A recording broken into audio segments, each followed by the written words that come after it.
For the first time in centuries, the center of global power is shifting. And it's not just between America and China. Today, the world fears the rise of a new giant, India, and the truth is, no one can stop it. Now, when I say that, I don't mean fear in the sense of hostility. I mean respect. I mean recognition. I mean awareness that something big is happening. If you look around the world, from Washington to Beijing, from Moscow to Brussels, everybody is watching India right now, and they are asking themselves one question: how is this going to change the future of the world order? India today is already the 5th largest economy on earth.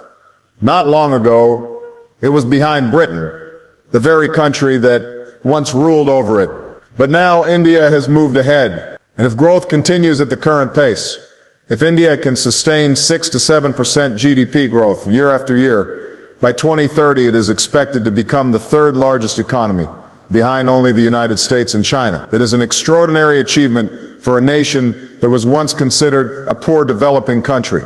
And let's talk about what is driving this transformation. India's IT and service sector has become the brain of the digital world.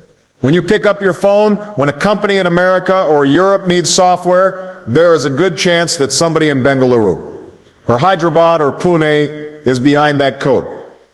Giants like Infosys, Wipro, and Tata Consultancy are leading the way.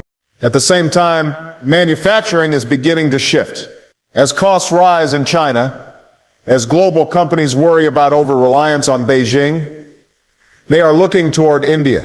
Apple is already moving part of its iPhone production to India. Tesla is negotiating to set up a factory. That is not just economics, that is geopolitics. And let's not forget the startups.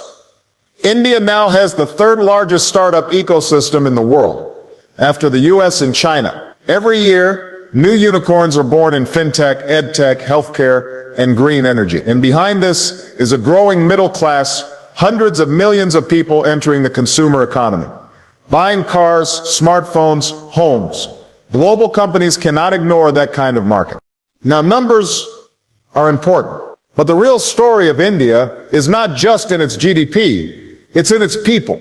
India today is the most populous country on earth, with more than 1.43 billion citizens. But here is the real difference. The median age is just 28 years old. Compare that to China or the United States, where the average age is around 38. In Europe, it's even older. That means while the rest of the world is getting old, India is still young. And that youth is not just in numbers, it's in skills. Every year, India produces more than 1.5 million engineers, doctors, scientists, innovators. By 2030, 1 out of every 4 new workers in the global economy will come from India. Think about that for a moment. A quarter of the world's new workforce from one country. This manpower is also reflected in defense. India has more than 1.4 million active soldiers. It is the 2nd largest standing army in the world. It has nuclear weapons, it has a growing navy that is projecting power into the Indian Ocean. And it has a space program that has landed near the South Pole of the moon, something only a handful of nations have achieved. But let me remind you, power alone doesn't shape the future. Leadership does. Throughout my own journey, I've learned that nations rise and fall not just because of their numbers or their weapons or even their money, but because of the vision of their leaders and the integrity of their people.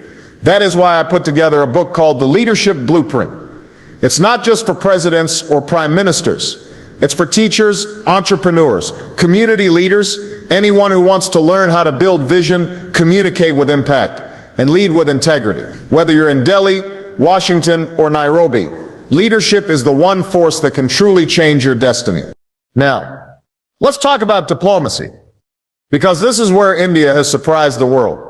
When you look at India's foreign policy, it doesn't simply align with one bloc. Instead, it balances with the United States. India is a strategic partner.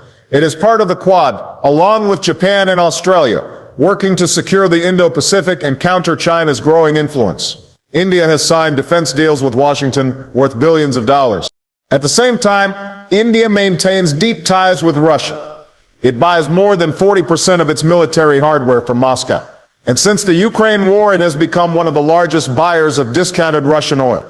That has helped keep Russia's economy afloat even as Western sanctions tried to isolate it. And then there is China.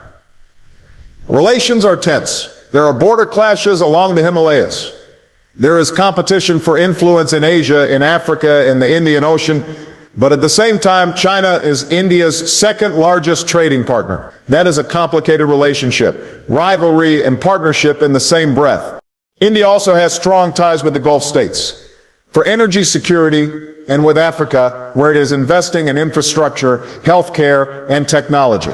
In many African countries, India is seen as a friendlier alternative to China's Belt and Road projects. On the global stage, India is a leader in the G20, in BRICS, and it has long pushed for a permanent seat on the United Nations Security Council. What this means is simple. India has shown it can talk to Washington, Moscow, and Beijing all in the same week. It can balance competing interests without becoming anyone's puppet. And that is what real strategic independence looks like. Now, if we step back and look at the broader picture, we see comparisons. China for decades was the story of unstoppable growth. But today, China faces a slowing economy, massive debt, a property crisis, and an aging population. Its authoritarian model also faces global pushback. India, by contrast, presents itself as a democratic alternative. Messy at times, noisy at times, but still a democracy with free elections, a vibrant press, and an independent judiciary. That gives India a kind of moral weight that China lacks. The United States is still the largest economy and the most powerful military in the world, but it knows it cannot face the challenges of the 21st century alone. Climate change, terrorism, artificial intelligence, supply chains, these are global issues. And so America sees India as a natural partner, not just to balance China, but to help shape the future. Russia, meanwhile, is struggling. After invading Ukraine, it has faced sanctions, isolation, and battlefield setbacks. And yet, it leans on India as a customer, a friend who will still take its oil, still buy its weapons. That gives India leverage. Africa and the Middle East are also in this equation. Both regions are rich in resources and young populations. Both are becoming battlegrounds of influence between China and India.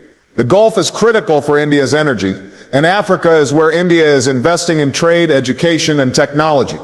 But beyond the economy, beyond the manpower, beyond the diplomacy, there are hidden strengths. India has nuclear weapons.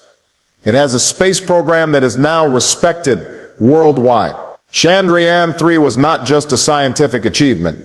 It was a statement that India belongs in the club of space powers. India is also a leader in digital technology. The UPI system, a platform for digital payments, processed more than 11 billion transactions in a single month. That is more than any other country on earth. It shows how India can leapfrog old systems and create its own solutions. In energy, India is investing heavily in renewables. It has a target of reaching 450 gigawatts of renewable capacity by 2030. It is one of the biggest investors in solar and wind power. That matters in a world fighting climate change. And then there is soft power. Bollywood films, watched across the globe, yoga practiced in homes from Los Angeles to Tokyo, an Indian diaspora of more than 18 million people, who are not only citizens of other nations, but also leaders, CEOs of Microsoft, Google, IBM, and so many others. So why does the world fear India's rise? It's not fear in the sense of war. It's the recognition that India is not going to follow anyone else's script. The West worries about losing dominance. China worries about a democratic rival rising right next door. India's independence, its refusal to fully align with any one bloc, means that it plays by its own rules. And that makes it unpredictable. It challenges the old structures of power where the United States and China were expected to be the two poles. Instead, we are moving toward a multipolar world, where India will stand as a center of gravity in its own right. The question then is no longer if India will rise. The question is how the world will adapt when it does. Because in the end, the rise of India is not just India's story.